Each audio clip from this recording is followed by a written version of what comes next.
Hello friends, welcome back to my channel ருசிக்கலாம். நம்ம இன்றைக்கி பார்க்க போகிற ரெசிபி ரொம்ப சூப்பரான டேஸ்டியான எள்ளு பொடி. இது செய்கிறது ரொம்ப ஈஸிங்க. அது சமயம் ரொம்ப டேஸ்ட்டாக இருக்கும். இது வந்து திருநெல்வேலி ஸ்பெஷல் பொடின்னு கூட சொல்லலாம்.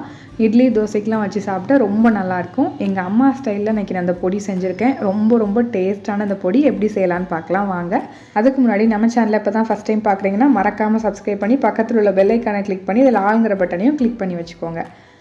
ஃபஸ்ட்டு ஒரு கடாயில் இந்த கிளாஸுக்கு 1 கிளாஸ் அளவு கருப்பு உளுந்து உடச்ச உளுந்து எடுத்திருக்கேன். இதை வந்து இப்போ நல்லா நம்ம வறுத்து எடுத்துக்கலாம். மீடியம் ஃப்ளேமில் வச்சுக்கோங்க. வச்சுட்டு இதை நல்லா வறுத்து எடுத்துக்கோங்க. அதில் ஒரு பருப்பு எடுத்து சாப்பிட்டிங்கன்னா உங்களுக்கு வந்து நல்லா மொறுன்னு இருக்கணும். அந்த அளவுக்கு நல்லா வறுத்து எடுத்துக்கோங்க.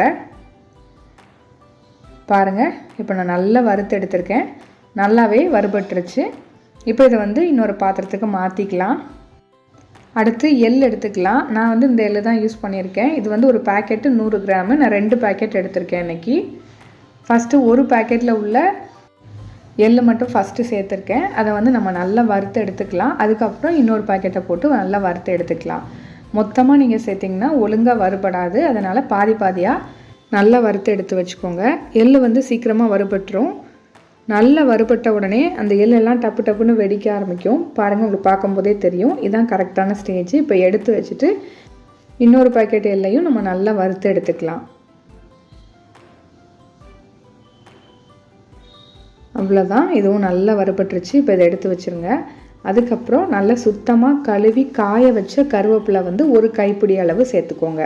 இது வந்து பார்த்திங்கன்னா உங்களுக்கு நல்ல மொறுன்னு வரணும். இந்த கருவேப்பிலை அந்த அளவுக்கு நீங்கள் நல்லா வறுத்துக்கணும். அப்படின்னா தான் பொடி வந்து ரொம்ப நாளைக்கு கெட்டு போகாமலும் வாசமாகவும் நல்லாயிருக்கும். அதனால் இந்த மாதிரி நல்லா வறுத்து எடுத்துக்கோங்க.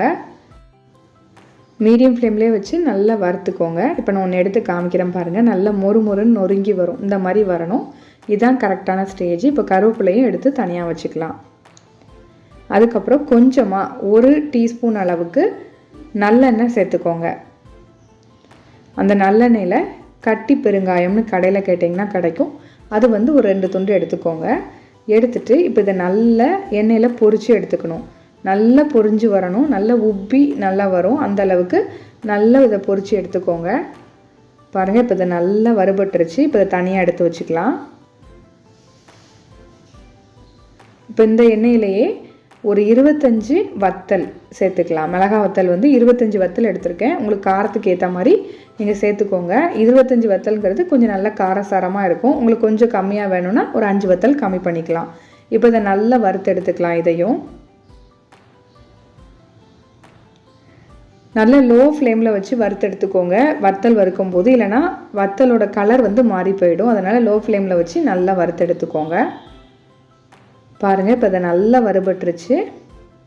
அவ்வளோதான். இப்போ இதையும் நம்ம தனியாக எடுத்து வச்சு ஆற வச்சிடலாம். எல்லாத்தையும் ஆறினதுக்கப்புறம் நம்ம அரைச்சிக்கலாம். பூண்டு வந்து ஒரு 10 பல் எடுத்துக்கலாம். இப்போ நான் எல்லாத்தையும் வறுத்து நல்லா ஆற வச்சுருக்கேன். எள்ளை வந்து தனியாக வச்சுக்கோங்க. ஏன்னா ஃபஸ்ட்டு வந்து மற்ற எல்லாத்தையும் நம்ம லைட்டாக பரப்பரன்னு அரைச்சி எடுத்துகிட்டு அதுக்கப்புறம் தான் எள்ளை சேர்த்து அரைக்கணும். அப்படின்னா தான் உங்களுக்கு பொடி வந்து அந்த கன்சிஸ்டன்சி கிடைக்கும்.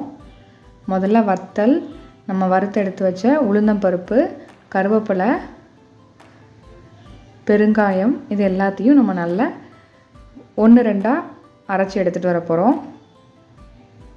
இது கூடவே இப்போ கல்லுப்பு சேர்த்துக்கலாம். கல்லுப்பு சேர்த்துக்கோங்க, ரொம்ப நல்லது. இப்போ இதை கொஞ்சம் கொரப்பாக அரைச்சி எடுத்துகிட்டு வந்துடலாம். பாருங்கள், இந்த அளவுக்கு ஃபஸ்ட்டு அரைச்சி எடுத்துக்கோங்க, போதும். பாருங்கள், இந்த அளவுக்கு அரைச்சி எடுத்ததுக்கப்புறம் இப்போ இது கூட நம்ம எள்ளு சேர்த்துக்கலாம். இப்போ எள்ளை சேர்த்து நம்ம மறுபடியும் அரைச்சிக்கலாம்.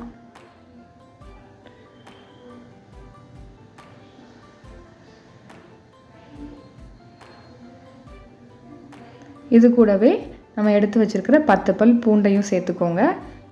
இப்போ இதை நம்ம நல்லா அரைச்சி எடுத்துகிட்டு வந்துடலாம். இதோட கன்சிஸ்டன்சி பார்த்திங்கன்னா ரொம்ப நீங்கள் பவுடராக அரைக்கிறத விட கொஞ்சம் கொரப்பாக அரைச்சிங்கன்னா ரொம்ப நல்லாயிருக்கும், டேஸ்ட்டாக இருக்கும். இதை வந்து நீங்கள் சாதத்தில் கூட பிசைஞ்சு சாப்பிட்லாம். அவ்வளோ டேஸ்ட்டாக இருக்கும். நல்ல சூடான சாதத்தில் அந்த எள்ளு பொடி போட்டு கொஞ்சமாக நல்லெண்ணெய் சேர்த்து பிசைஞ்சு சாப்பிட்டு பாருங்கள். அவ்வளோ டேஸ்ட்டாக சூப்பராக இருக்கும். இந்த சூப்பரான எள்ளு பொடி ரெசிபி உங்களுக்கு பிடிச்சிருந்துச்சுன்னா லைக் பண்ணி, ஷேர் பண்ணி, கமெண்ட் பண்ணிக்கோங்க. இதே மாதிரி இன்னொரு இன்ட்ரெஸ்டிங்கான ரெசிபி உங்களை மீட் பண்ணுறேன். அதுக்கு மறக்காமல் நம்ம சேனலை சப்ஸ்கிரைப் பண்ணிக்கோங்க. Thank you friends.